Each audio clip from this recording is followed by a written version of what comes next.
What's up, guys? Welcome to G Whiskey. I'm Jeff. This is a channel where I offer my thoughts and opinions on a specific whiskey, and if you stick around to the end, I'll be giving it a score as well. If that sounds interesting, hit subscribe down below, and with that out of the way, let's jump into our review. Today we're looking at the Oban 11 2023 special release. Should be fun. Stick around.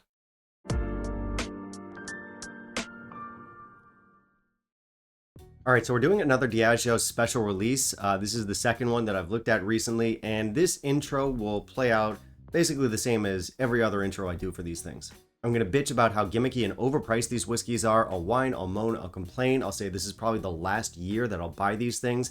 I do this every year. It's tradition. Anyway, I looked at the Talisker recently, and it was okay. I thought it was pretty good, but it was more expensive than previous years, and it was not as good as previous years. So I'm hoping our Oban here is going to be better. And if you're anything like me, and I know I am, then you're a big fan of Oban. Oban is actually one of my all-time favorite distilleries. It's a shame actually that they have such a small output. I'm a fan of pretty much everything the brand puts out. I like the regular 14. I'm a huge fan of the previous special releases. You had a 12-year-old, then you had a 10-year-old. This one last year, the 11-year-old is 2023. There's a new one coming out quite soon. And if there's any brand that's going to sucker me into buying them again every year, it's these guys. And what's fun about these is they are trying to give us something different every year. The first release was a 12-year-old that was entirely matured in refill bourbon casks. Then you had the 10-year-old. That one was sherry and Amontillado, I believe. And this one is rum. And rum is an interesting choice. I do think rum can work as a finish, but it's hardly a safe bet, and we do get some pretty mixed results. In terms of reception to this bottle, I think reviews have been pretty mixed on this one. Some people like it, but I have talked to a few people that are just completely disappointed. Anyway, that's our intro covered, so let's not waste any more time. Let's jump into our review. In the meantime, if you'll kindly leave a like down below, that would be greatly appreciated. For our specs, this one comes in at 58%, and that's exactly 58%. It's not like 58.3 or 58.5. I feel like it's been a while since I saw an ABV that's not 46%, that doesn't have a decimal somewhere in it, which is a completely useless observation. Really not important at all. This stuff is probably non-chill filtered and natural color, although we don't know it. It's got to be non-chill filtered just because it's a higher ABV. The color is just an educated guess. They don't tell us. Uneducated guess. There's nothing educated on this channel. So I like the label here. They definitely went with like a Caribbean style of design, which I think is great. We've got our dancing lady here. It's very vibrant. It's very colorful. It's entirely too fun and colorful to be Scottish. So I think they were clever to play up the Caribbean side of the production. I think this bottle looks great. We'll give it 5 out of 5. This does not say non-chill filtered or natural color. It does say natural cask strength. It says it's finished in Caribbean pot still rum casks. Our info here is pretty basic, but I don't care because I'm easily distracted by bright colors. On the nose, this is very rummy. I get lots of white rum. It's young rum, maybe amber rum. It's definitely not dark. It's not mature or complex rum. I also get green mango in here and Thai green papaya salad. That one's a first. There's underripe pineapple, green apple, star fruit. There's lots of underripe tropical fruits. There's lots of fermented fruity notes. Behind that, we get honey, we get florals, and yes, we do get some of those classic Oban salty coastal notes. On the palate and finish, we start off with a gradual rum sweetness. We also get kind of like a honey floral sweetness. It's not too sweet, it's not too thick. It kind of comes on quite gradually. Then we start to get some of those salty coastal notes coming in. There's even a little hint of peat. There's stuff like sultanas, lemon lime, soy sauce. There's even a slight minty white rum mojito type note in here. We get a long drying finish on pepper and tropical fruits. This is different. All right, so this does taste like how I would imagine an Oban and a rum finish would come together. And that's not to say that it's boring or predictable, because really I would not have imagined Oban and rum coming together. That's not a combination that I would have even thought of. Like, I'm no master blender, but Oban with its salty coastal character, for me it's just not intuitive to combine that with a bunch of rum casks, but what do I know? But yeah, the result we get is Oban and rum, but it's not one of those like fancy craft rums. It's not like Oban with a Foursquare rum. This is more just like a simple white cocktail rum, and I don't mean that in a bad way. Or maybe I do. Like, I remember the first time I popped it and I just smelled rum and pretty much nothing else. It just smelled like I was sniffing a bottle of rum. And that didn't really sell me on it initially. And even now, I would say that the nose is probably the weakest part of this whiskey.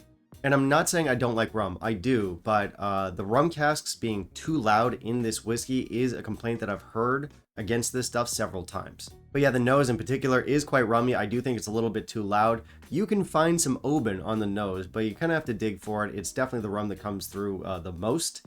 Luckily, things do turn around on the palate and the finish. The arrival is still very rummy, but not necessarily in a bad way. And then gradually, we get more and more of that drying, salty coastal Oban character, and that's a good thing. But on the whole, is it too rummy though?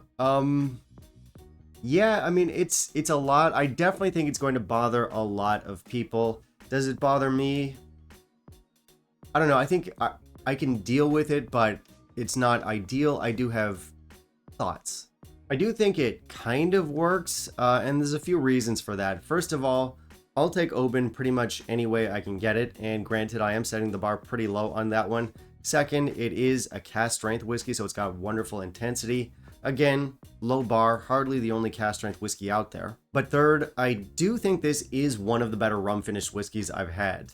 Granted, the rum flavor here doesn't come off as like fancy. It's not a fancy four square rum. It's not an upscale rum. As I said, more along the lines of like a simple white cocktail rum. But I do think it tastes good, and while it's borderline too much, I can deal with it. One thing that is nice about this stuff is that it's nowhere near as sweet as I was worried it was going to be. So that's definitely a plus.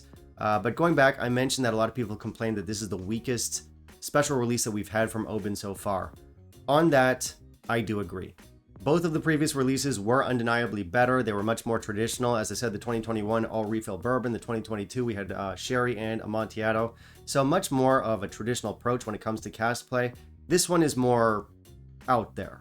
Like, I still love it, but I'm pushing myself to accept it. I kind of feel like a dad who just found out that his son is a furry, you know, like, okay, I guess I have to be cool with this now, I guess. It would be nice if you're just normal like your brothers, but I guess that's not in the cards. So good luck, go live your best life, enjoy dry humping a giant pink hamster behind the local Walmart. Just remember, your dad loves you and is proud of you. Okay, that was a very weird analogy, but my point is that I have to struggle to accept this one. And if this one was my child, it would be a disappointment, and it would be my least favorite child. But it's still an Oban, and Oban is family. So while I do think that this doesn't work perfectly, it's still kind of a fun experiment, and what's nice, again, is that all three of the Obans have been quite different. I do like that there seems to be more of a peat note in this than the other releases. I like the tropical notes, there's a nice spiciness, and it does have the Oban profile at the end of the day behind all that rum. So there's things to like here. At the very least, it's bold. I think they tried something different, and I do have nights where I like it more than others, but ultimately for me, I can't go any higher than 86 for this one. And I think even for a lot of you out there, that's going to be too high. This is not a traditional Oban. But if you're like me and you'll take Oban any way you can get it, if you're a fan of stuff like mojitos, if you like that white rum type flavor, if you want a summer sipper, more tropical approach to Oban, sure, try this one out.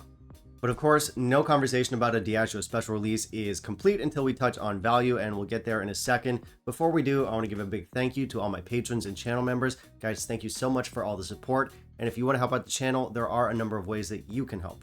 I've got both Patreon and PayPal listed down below. Anything and everything helps, guys. And again, a huge thank you to those of you who are already supporting the channel. It means a lot. Now let's see if this whiskey is worth it. It isn't.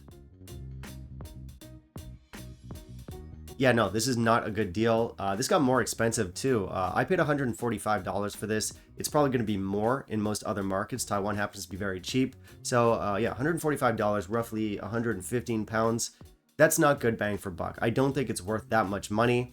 And it's also $30 more than what I paid for the previous release. And as I said, both of the previous releases were better and they were cheaper. So this one just does not make sense as a value proposition. The Talisker this year also didn't make sense. I know I say it every year, but I might actually mean it.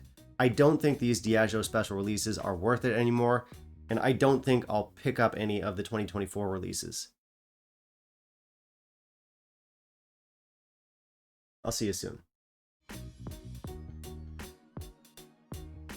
Alright, that's it for me today, guys. Thank you very much for watching. As I said, I've got Patreon and PayPal listed down below if you want to help out the channel. And of course, I want to hear from you. Have you tried the Oben 11 from 2023? How does it compare to previous releases? What other special releases did you try from 2023? What were your thoughts? You can let me know all of that down below. Finally, down below, you can also let me know what you want to see me review down the line, and I'll keep it in mind for my upcoming videos. Bye, guys.